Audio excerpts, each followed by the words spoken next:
Bonsoir. Si l'été sur la Côte d'Azur touche à sa fin, nos pompiers, policiers et secouristes restent mobilisés H24 et d'un sang-froid exemplaire.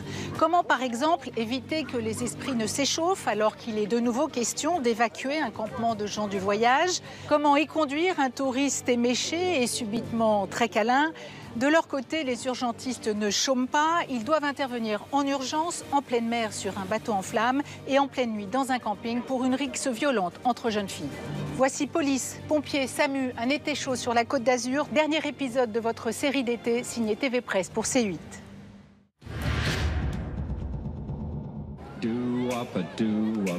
La Côte d'Azur change de visage tous les étés.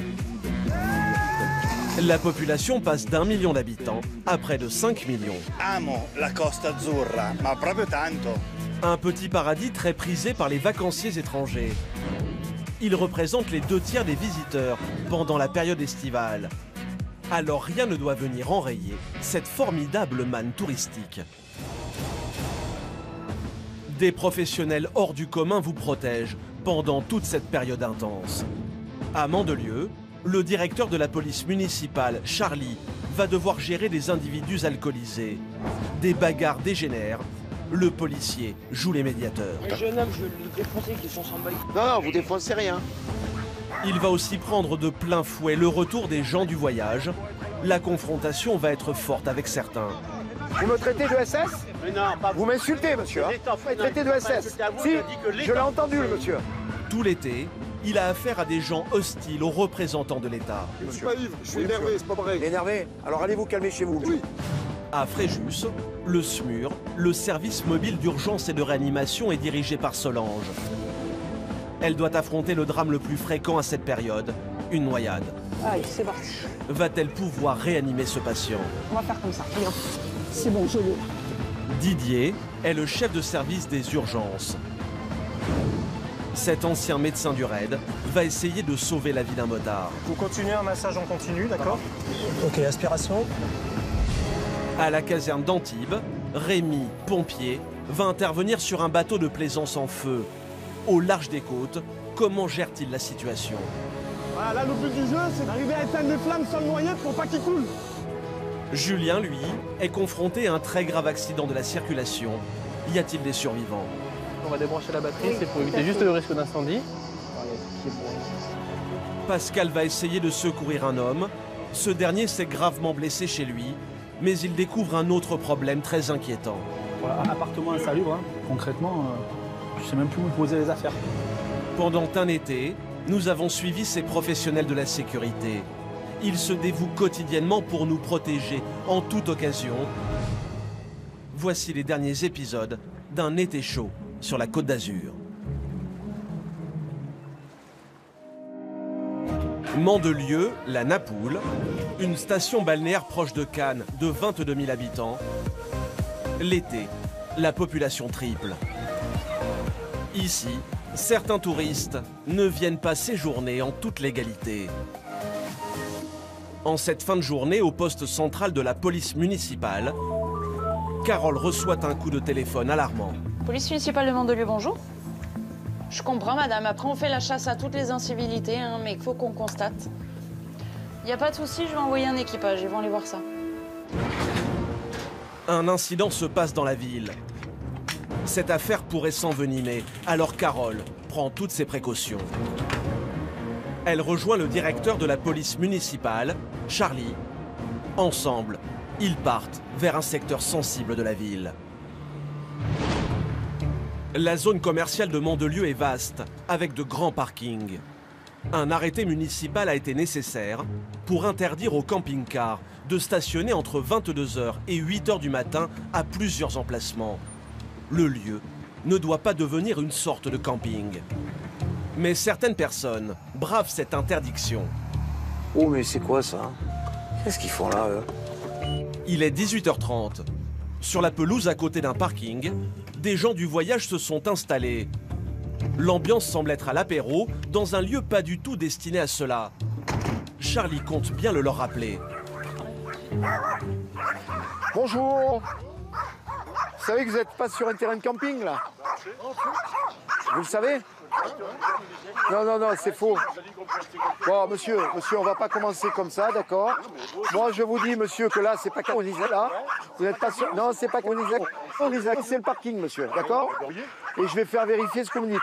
Déjà, la première chose. Victor Unité, Victor 3. Les personnes, c'est des gens du voyage. Ces familles ne veulent pas bouger et prétendent même avoir reçu l'autorisation de l'hypermarché juste derrière. Je veux la réponse de la direction du GIGN. Je suis en train de vérifier, hein. Je suis en train de vérifier.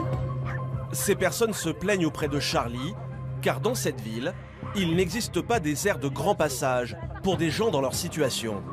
Dans la gueule, on n'a rien à... De toute façon, voilà. C'est tout le temps que vous venez nous embêter comme ça. Non, mais faut laisser. On peut plus rien faire. On n'est pas là pour foutre la merde. On va emmener les enfants à la plage, je sais pas. On est des peurs français. On vit en France. Mais de toute façon, en France, on est pire que des chiens ici dans le sud. Mais très vite, entre les forces de l'ordre et cette famille, le ton va monter. Car Charlie veut s'assurer que le lieu ne sera pas dégradé. On prend les images de tout, là. Vous pouvez prendre les immatriculations, je te le dis. Ne me tutoyez pas, monsieur. Ne me tutoyez pas, monsieur. Moi, je vous vois, monsieur. Il y a un arrêté municipal à partir de 22h. Regardez à l'entrée du parking, vous avez les panneaux. On peut pas faire que le maire il vient pas nous voir. Attention, attention à vos propos. Mais monsieur, on est en France. Attention à vos propos. C'est bon, on a tout? Parfait, on fait une photo là du coin là. Ces gens du voyage ont affirmé s'être légitimement installés ici. Mais leur excuse ne va pas tenir longtemps. J'ai pris contact avec la direction de la sécurité. À aucun moment, ils n'ont donné l'autorisation. Si, un petit jeune, madame. Eh, vous pouvez éviter de crier, là, on n'est pas sourd. Hein. On n'est pas sourd. Ah non, je fais venir personne, moi. C'est tout, on nous dit non, c'est non. On nous dit non, c'est non. On nous dit non, c'est non. Donc je vais vous demander de tout ranger, s'il vous plaît. Ah, vous mangez où vous voulez, mais pas là. Certaines de ces personnes, énervées, vont alors commencer à manquer de respect à Charlie. Et me tutoyez pas, c'est clair? Moi, je fais corps là. Eh ben, je fais corps là. Ne tutoyez pas. Non, j'ai le droit de parler aussi. Vous prenez pas si tu ne tutoies pas depuis tout à l'heure. Si, tu tutoies personne. Bah oui, vous allez mal finir. Montrez pas du doigt. Va faire quoi? Va là-bas. Mais fera quoi? Vous ne tutoyez pas, tu Va là-bas. Arrêtez de tutoyer. Quand on vous le demande, c'est une fois, pas deux. On est poli, parce que ça fait 20 fois qu'on vous le demande. Mais l'un d'entre eux, le garçon torse nu, va réellement dépasser les bornes. On fera une entrave de la libre circulation. C'est ça, vous avez raison. Parce que je sais qu'ici le maire, il doit pas... Attention, monsieur, c'est une insulte, ça. C'est une insulte, monsieur. Vous me traitez de SS? Non, pas vous m'insultez, monsieur. Vous m'avez traité de SS. Si, je l'ai entendu, le monsieur. Alors, vous allez me présenter une pièce d'identité, là, tout de suite. Si vous n'en avez pas, je vous emmène à la brigade. Sortez-moi une pièce d'identité. Mais par contre, je voudrais bien voir les votes. Pardon? Je voudrais bien voir les votes. Pardon? Monsieur, vous croyez où, là? Vous croyez où, monsieur? Je vais vous relever l'insulte qu'on m'a dit. Vous m'avez traité de SS à 3 reprises. À 3 reprises, monsieur. Mais pas me traiter de SS. Ouais, mais vous n'avez pas le droit de nous rabaisser plus pas que nous. Vous n'avez pas le droit de me traiter de SS. Elle est mieux vue que nous, monsieur. On est un être humain.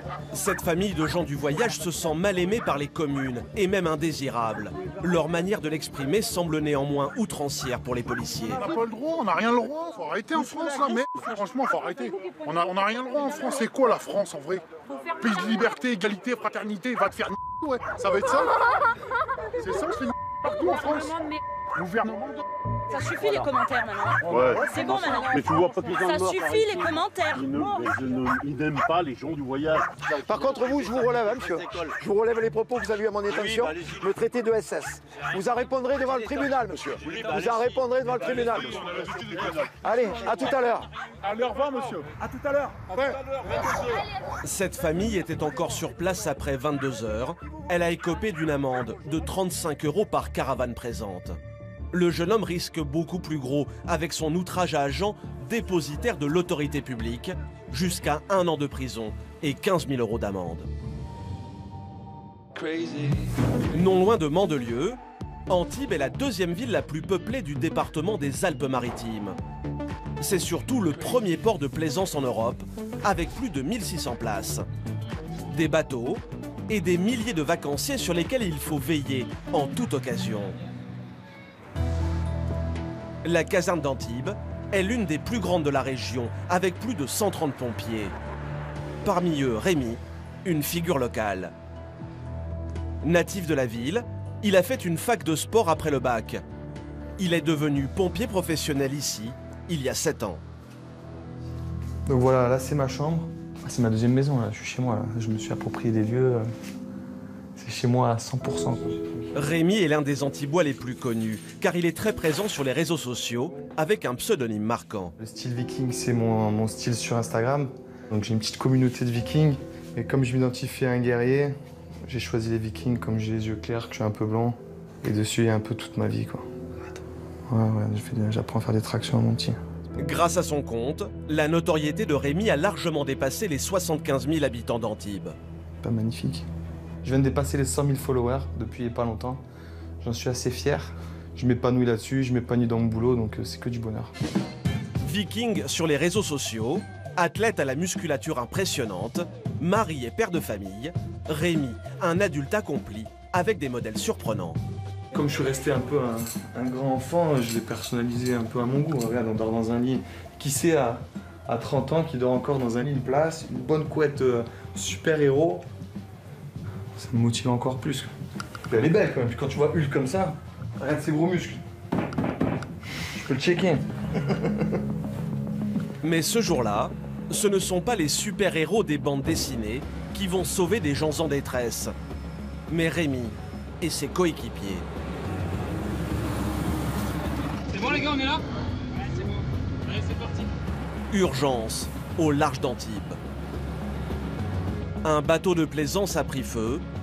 Les passagers sont peut-être en danger. On a entendu à la radio que les 2 personnes s'étaient éjectées et que c'était les gendarmes qui les avaient ramassés. Donc là, le bateau, il fait 11 mètres et il est entièrement généralisé. Donc il faut se dépêcher avant qu'il coule. Le feu a pris très rapidement. Toute l'embarcation est en flammes. Les pompiers d'Antibes ne sortent pas si souvent en mer pour un tel cas.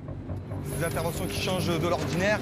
On prend le bateau, il fait chaud, il fait beau, et on va éteindre un gros feu. C'est vraiment un beau métier. L'incendie est tellement important qu'on le voit depuis le port. En fait, le feu serait dû à une violente explosion dans l'embarcation. Il y avait une bouteille de gaz sur le bateau. Normalement, il n'y en avait qu'une, elle a explosé. Donc si jamais on est à proximité, normalement, il n'y a plus rien qui doit exploser. Ça sent alors qu'on est encore loin. Il va falloir faire gaffe parce que fumée noire comme ça veut dire que c'est du plastique qui brûle à mort. Plusieurs bateaux ont été réquisitionnés pour cet incendie exceptionnel. Une autre embarcation doit venir de Cannes. Il n'y a pas de poste encore. On va arriver en premier, gros. Ouais, la gendarmerie, elle doit être déjà sur les lieux, mais ils n'ont aucun moyen d'eau. Donc ils ne peuvent pas commencer l'extinction. Donc le truc, c'est que nous, on risque d'arriver en... Enfin, on va arriver en premier et c'est nous qui allons commencer l'extinction. Là, tu commences à voir l'adrénaline qui monte. On est en équipe, c'est bien, c'est ça qui est bon. Là, c'est magnifique. Finalement, l'autre bateau est arrivé avant eux. Il faut absolument éteindre cet incendie. Il y a 500 mètres de profondeur.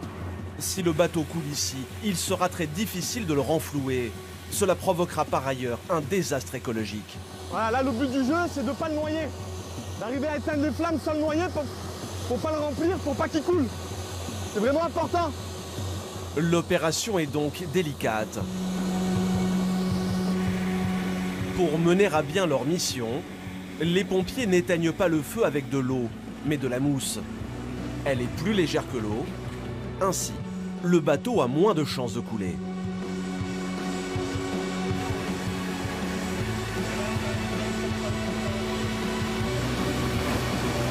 Ils ont plus beaucoup de mousse, donc c'est nous qui allons prendre le relais en mousse. Donc on va finir l'extinction.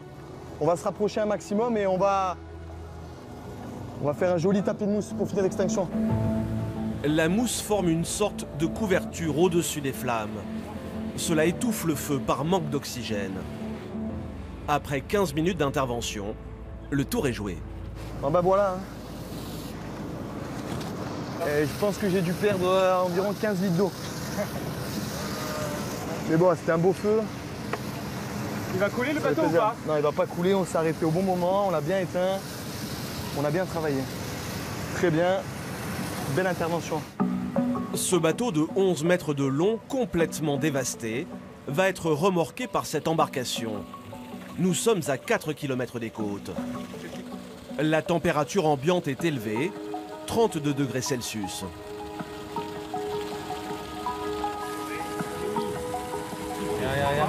Là, il y a les flammes, tu le vois. Ouais, c'est pas un réservoir. Ah oui, il est vraiment en train de reprendre là. Oui, il reprend là. Il est en train de reprendre légèrement, mais... La mission n'est pas encore terminée. En plein soleil, le feu redémarre.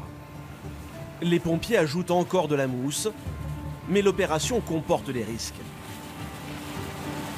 Il va couler. Ouais, il va pas tarder à couler. Regarde derrière comme ça fait là. Et hop là, hop là. Le feu, il est quasiment éteint. Ça fume encore un petit peu. Et le problème, c'est qu'on ne peut plus mettre d'eau dedans. Donc on va laisser comme ça et on va se rapprocher au plus vite d'une zone de 10-15 mètres de profondeur. L'enjeu n'est plus de ramener le bateau au port. Il faut juste le rapprocher pour que le renflouage ne soit pas trop compliqué. Très vite, à quelques dizaines de mètres de la côte, l'embarcation coule. Mission presque réussie. C'était mieux qu'il arrive à bon port. Bon, il a coulé à 10 mètres des côtes devant le port. Ça va, ça aurait pu être pire. Mais oui, feu éteint, bateau coulé, c'est pas le top. L'assurance des propriétaires se chargera de renflouer le bateau. Ici, il y a 5 mètres de profondeur. L'opération ne sera pas trop difficile.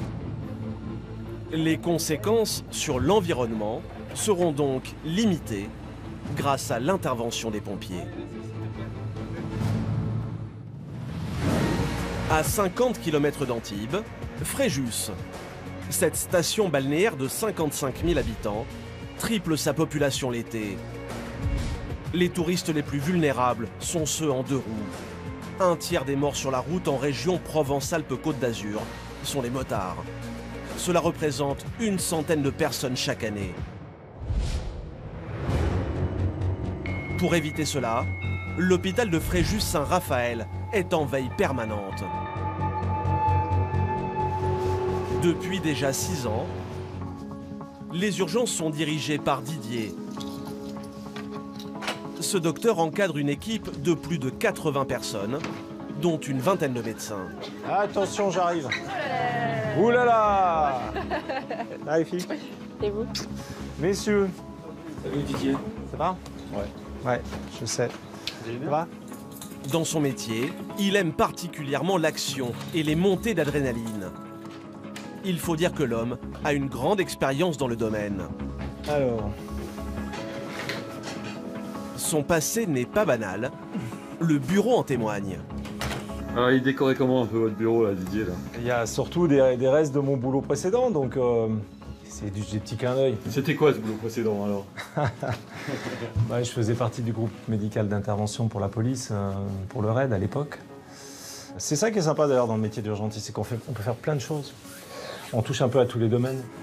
Il est resté 10 ans au RAID.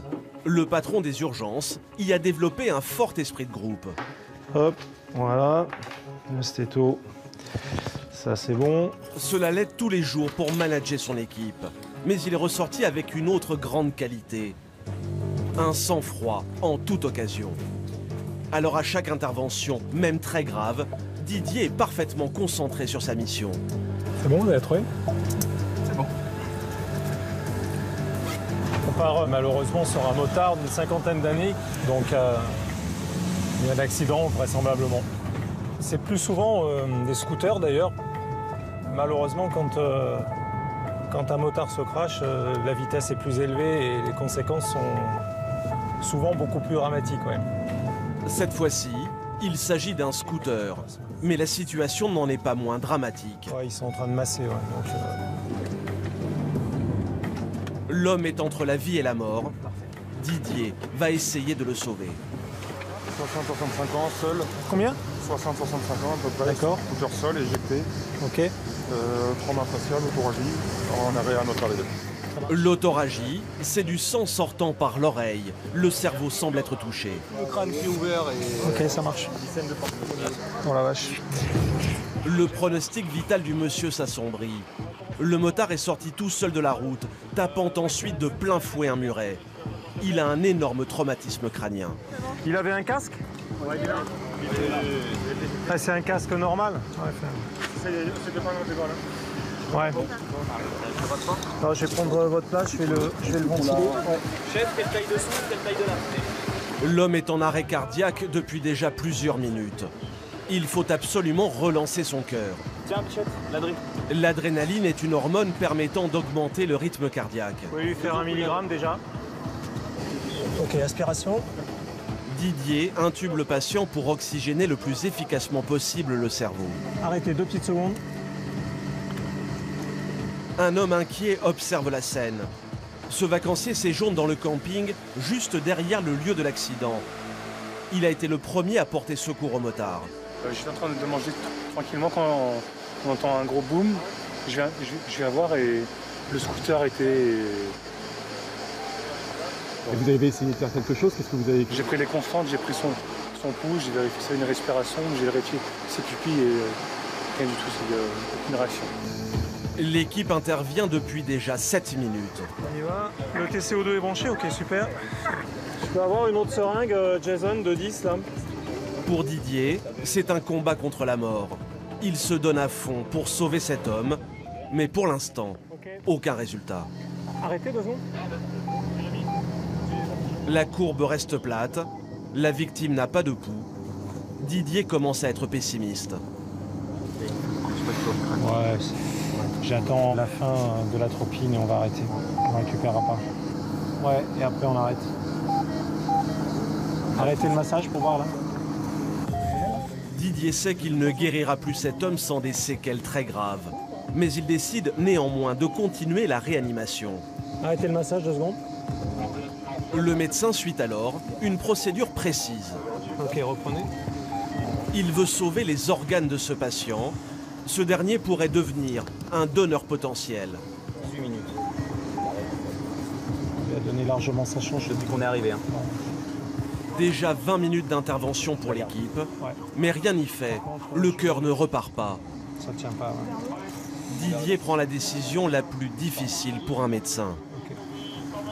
On va arrêter. Donc il est 21h30. Ok. On doit décider du moment où on arrête cette réanimation, où c'est plus raisonnable d'aller plus loin. Donc on a également une problématique importante, c'est que dans ces cas-là, on essaye d'aller au maximum de nos possibilités thérapeutiques, ne serait-ce que pour l'hypothèse d'un éventuel don d'organes. Parce que ces patients-là sont des donneurs d'organes potentiels, surtout quand ce sont des traumatismes crâniens comme ça isolés. Sa date de naissance. Ah putain.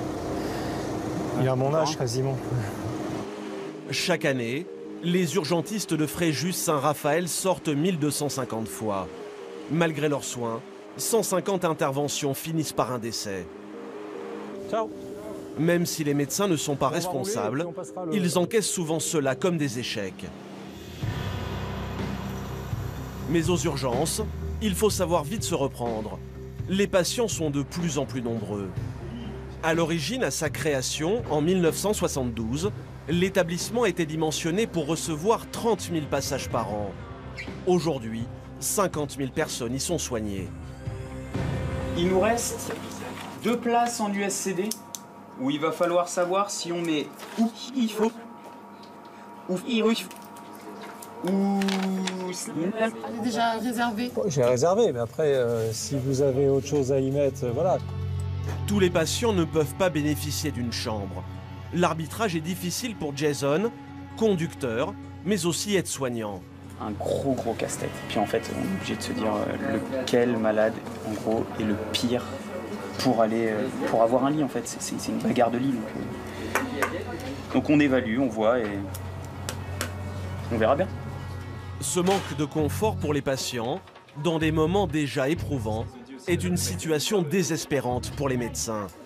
Didier est obligé d'assumer plus d'entrées aux urgences, mais sans avoir des locaux plus grands. Beaucoup de ces personnes vont rester une grande partie de la nuit, voire toute la nuit ici, au milieu de cette pièce.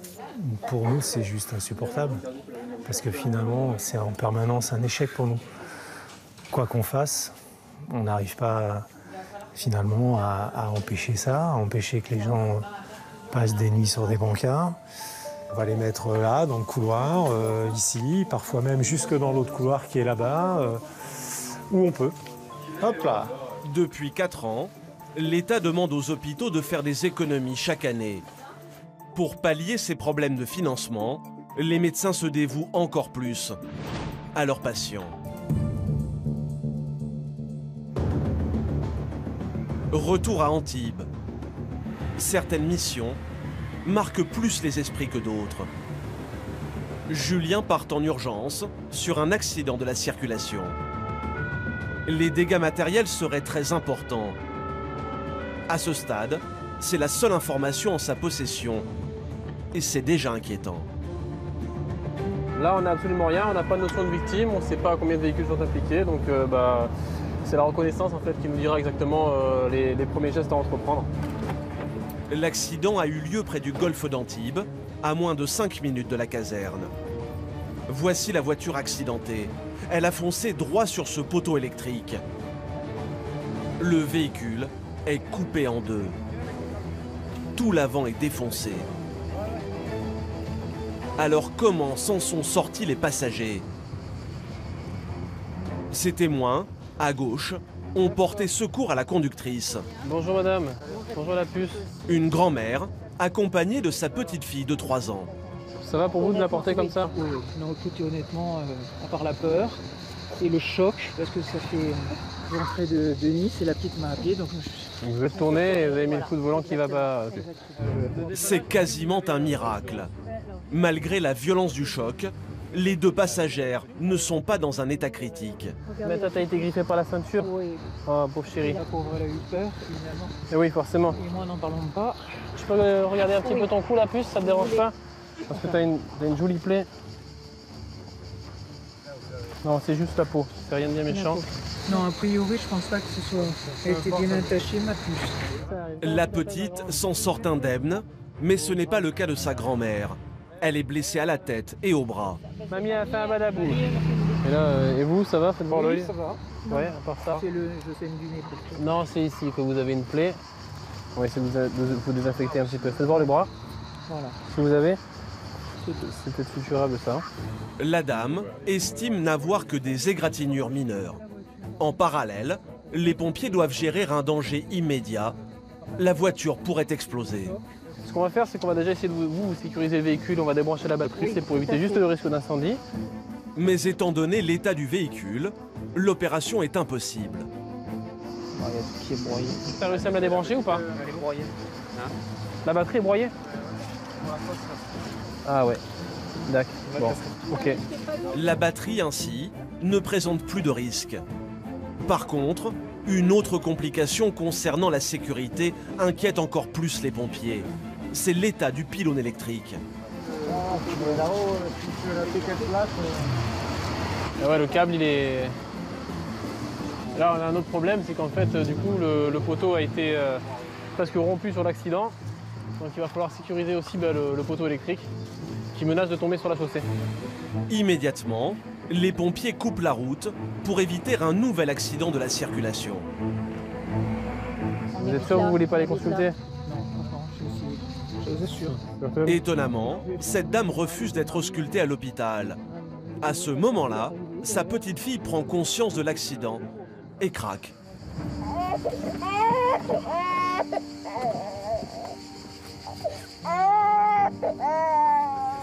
Regarde ma belle. Regarde, t'as des beaux jeunes gens en plus. Oui, ça va aller. Voilà, papy. Ah, il y a papy qui est là, regarde. Tout va bien, il y a papy. Faites attention de pas vous.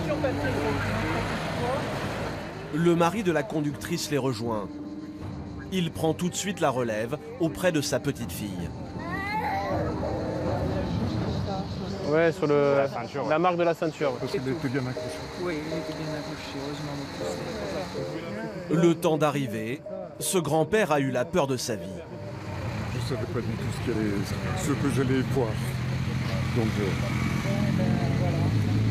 je ne dirais pas plus de peur que de mal, mais les systèmes de sécurité ont aidé à préserver. Le plus surprenant de cette histoire est que cette dame refuse d'être soignée. Y aurait-il une autre cause à cette collision qu'elle ne souhaite pas que l'on découvre? Est-ce que vous êtes certain, messieurs, dames, de ne pas vouloir être transportés à l'hôpital? Devant la gravité de l'accident, les pompiers insistent. Vu l'état de la voiture et le choc qu'il y a eu, j'irai faire examiner la petite. Ça ne coûte rien d'aller faire un tour. C'est la cinétique du choc, monsieur. Ouais, l'état de la voiture. Non, cette fois, tu peux l'emmener, toi, et moi, tu me ramènes à la maison, que je m'allonge. La dame veut vite rentrer chez elle. Mais à force de persuasion, l'équipe arrive à la convaincre d'aller consulter un médecin. Allez, ça va aller. Regarde, on secoue, on s'inquiète pas. Avant de partir, une étape obligatoire en cas d'accident de la circulation. Les gendarmes veulent effectuer un dépistage d'alcoolémie à la dame. Fort. Gérer ça. Allez, soufflez un souffle long et continu. Et c'est moi qui vous dis stop.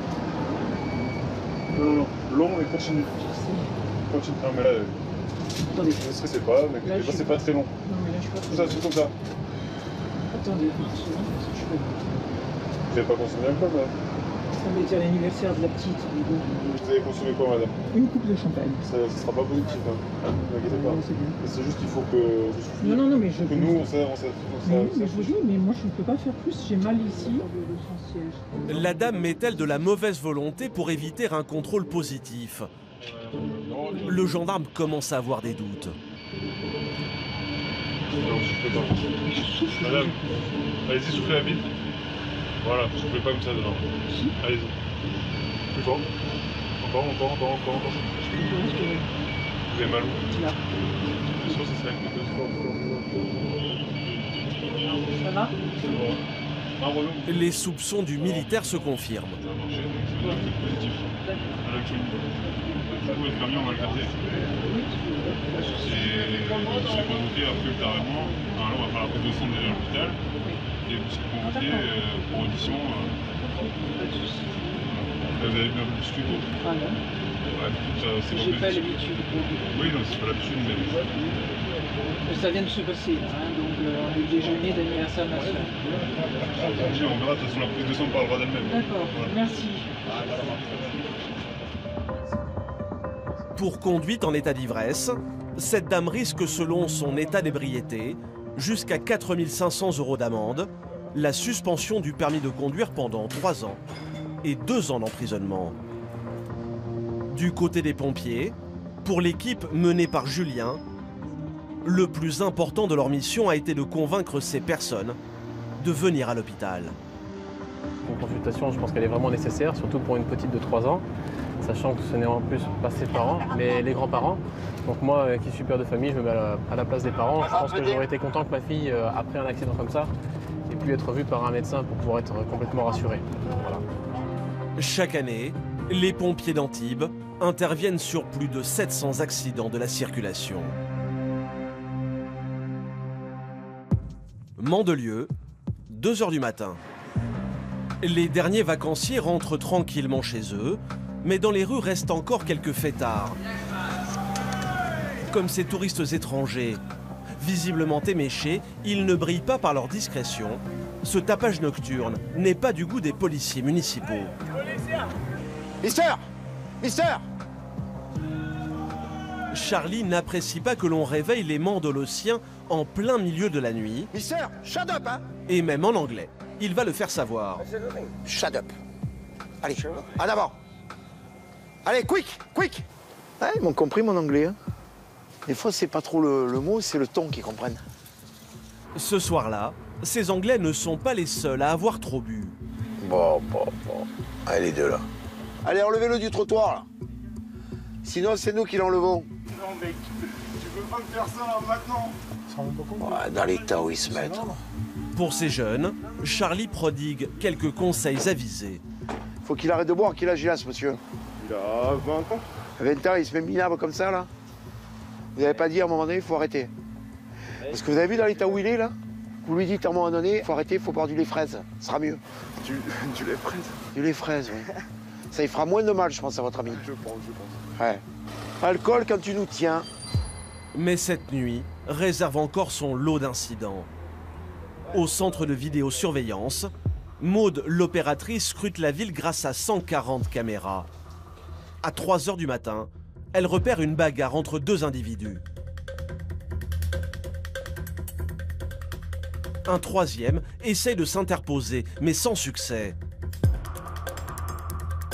Il faut agir au plus vite, avant qu'une personne ne soit grièvement blessée. Oui, Victor 3, je vous écoute. Oui, au niveau du chemin, nous avons une bagarre entre 2 individus. Ok, on est parti. Charlie se précipite.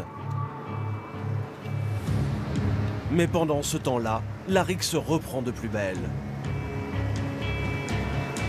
L'altercation continue au sol. L'un des deux reste à terre. L'autre s'en va. Charlie arrive sur place et repère la personne sur le départ. Il est là, le mec. Allez, on prend déjà lui. Monsieur, venez là, venez là, venez là. Qu'est-ce qui se passe? Ouais, je vais me battre avec une collègue. Pourquoi? Parce qu'elle a fait nous foutre en l'air sur l'autoroute. C'est bon, vous pouvez rester avec ou pas? Je vais voir là-bas. Vous avez quelque chose de dangereux ou pas sur vous? Vous me racontez? Là, on était sur l'autoroute, on a pris un virage. Et ma collègue, elle a pas aimé, donc elle m'a dit arrête-toi, arrête-toi. Mais c'est elle qui vous a frappé? Ouais, je vous explique. C'est un truc tout con. Donc voilà, je roulais, son mec là, il a accéléré comme un fou, j'ai fait tomber ma clope. Moi ça m'a énervé, c'est ma dernière clope, ça fait 3 fois que je leur dis accélérez pas, accélérez pas. Ok, je suis nerveuse, ok, je suis comme ça. D'accord. Je me suis embrouillé avec lui, c'est parti un peu en comme voilà, lui m'a insulté, je l'ai insulté, machin et tout, on en est arrivé. Ok. Voilà, histoire tout con. Et donc j'en arrive aux mains. On est collègues, on est potes, on est censé être. D'accord. Vous êtes jamais disputé avec mes Mais amis. bien sûr que ça arrive à tout le monde. Non, voilà. Mais parce qu'on est deux nerveux et qu'on a... Il ne s'agissait donc pas d'une bagarre violente entre des inconnus, mais cette dispute de deux amis a plus que dégénéré. Bon, est-ce que vous allez déposer plainte ou pas? Mais non, c'est mon ami. D'accord. Voilà, basta. Ouais, Philippe, prenez juste l'identité, il n'y a pas de dépôt de plainte. Oui, je vais le taper. Attendez, non, vous n'allez pas le taper. L'ami et le collègue de Charlie reviennent vers eux. Ouais, attendez au bout de la rue alors, hein, parce que j'ai pas envie que ça reparte. Jeune homme, je vais le défoncer, qu'ils sont s'emballer. Non, vous défoncez rien. Mais dites-moi, est-ce que ça va se passer bien? Vous allez pouvoir rentrer tous les trois tranquilles? Non, moi je peux pas rentrer avec. Vous voulez pas? Non, parce que dans l'état qu'il m'a mis, c'est soit je sa mère, soit... attendez. Je suis désolé, mais je suis comme ça. Et attendez. Mais c'est facile de se laisser faire un mec qui vient, il me tape et je dois rien dire. Non, mais alors qu'est-ce que vous... C'est une blague. Non, mais attendez, je vous dis, vous voulez déposer plainte, vous me dites non. Mais c'est mon ami, arrêtez. Ben alors si c'est votre ami, il faut s'arranger entre vous. Bah on s'arrange, mais pas tout de suite, laissez-moi redescendre. D'accord, redescendez alors. Vous êtes énervé, vous avez besoin de redescendre, non? À moins que vous soyez très calme. Et là, je vous tire mon chapeau. Parce que moi, c'est pas mon cas. Malgré la rixe, Charlie aimerait bien réconcilier les deux clans. Donc, si là, je fais venir, ça parlera pas tranquillement. Mais au moins, ça pourrait peut-être régler l'histoire. Et regardez, écoutez votre ami. Bah, qu'il fasse pas le nerveux. Parce qu'il fait le nerveux, je demande de venir. Je l'enterre là vivant, devant tout le monde. Là, maintenant, on va dialoguer pour vous arranger tranquillement, à l'amiable. D'accord? Voir sa tête, oh là là, il a l'air gentil, non? Mais il est gentil, trop gentil. Eh ben alors, écoutez-moi. Ça va. Là, la pression est retombée. Donc, est-ce que vous pouvez parler tranquillement pour que tout s'arrête? Voilà, et après, vous allez rentrer tranquillement entre vous. Alors, on y va là ou pas? Alors, entre vous deux là. Alors, c'est réglé? Vous faites la bise? Vous faites la bise? Allez. Voilà. Allez, rentrez tranquillement. Allez-y, mademoiselle. Vous avez même d'autres choses à faire de plus. Oui, mais dans l'habitude, ça arrive. Hein. Ça nous arrive. Hein. Allez, bonne fin de nuit. Au revoir. Au revoir. Grâce à la présence des policiers, ses amis ont réussi à laisser le contentieux derrière eux. On est arrivé à les faire discuter ensemble et puis à se toucher la main, à s'embrasser. Si tout le temps c'était comme ça, eh bien, il y aurait moins de problèmes et moins de procédures judiciaires. Les policiers municipaux de Mandelieu effectuent plus de 10 000 interventions par an. Cette fois-ci, grâce à Charlie, la justice aura un cas de moins à traiter.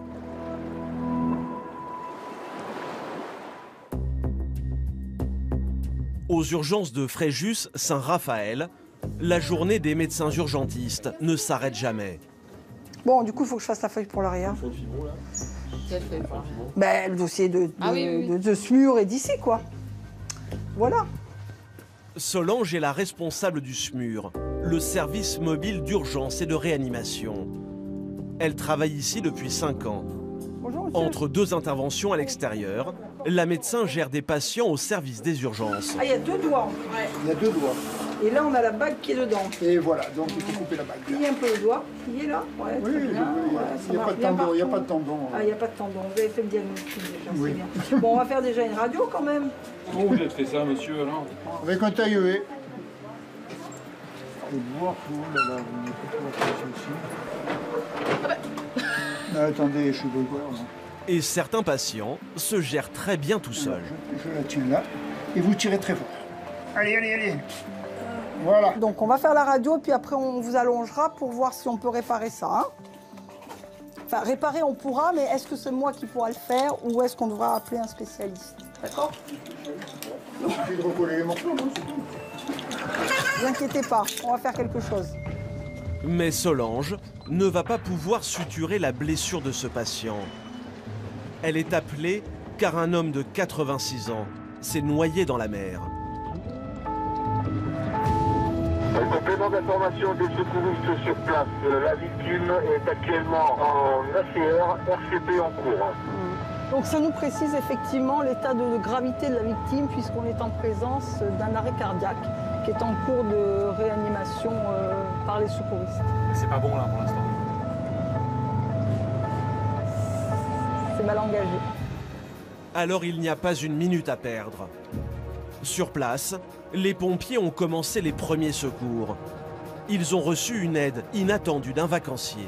Bonjour, je suis médecin. Bonjour, je suis médecin réanimateur à Lyon. Très bien, super. C'est un monsieur hypertendu de 86 ans qui s'est jeté dans l'eau. Il n'a pas pu se relever, donc il inhalait un peu d'eau de mer. Il est sorti quand même sur ses jambes en respirant. D'accord.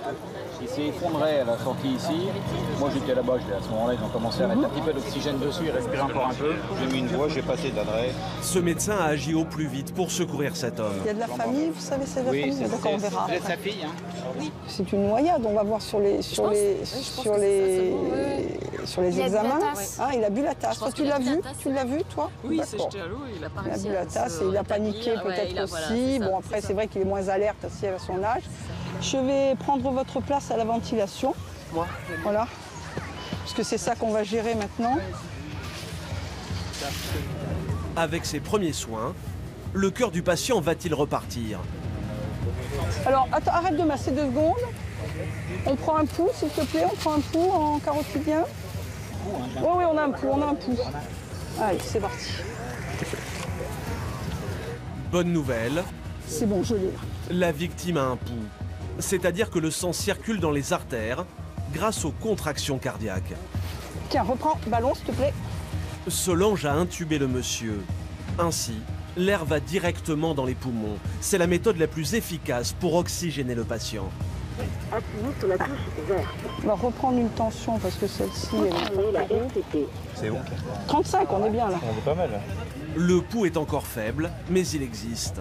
La présence du médecin en vacances a sûrement fait la différence. Bon, bah écoutez, votre intervention n'a pas été vaine, hein, on va dire. C'est pas gagné, bien entendu, mais je pense que de réa de chirurgie cardiaque, alors c'est vrai que... Non. Oui, mais bon, voilà, quand on a une réanimation efficace... C'est les 10 minutes importantes. Les plus importantes, oui. Allô? Oui, bonjour, je voudrais la réanimation, s'il vous plaît. L'homme est stabilisé, il faut lui trouver une place à l'hôpital. Oui, bonjour, c'est le SMUR à l'appareil. Je faisais juste un petit appel pour savoir si vous aviez des places en chaud. Ok, ça marche, merci. Mais pour ce patient, hélas, l'histoire ne va pas s'arrêter là. Pendant le trajet, son état va se détériorer.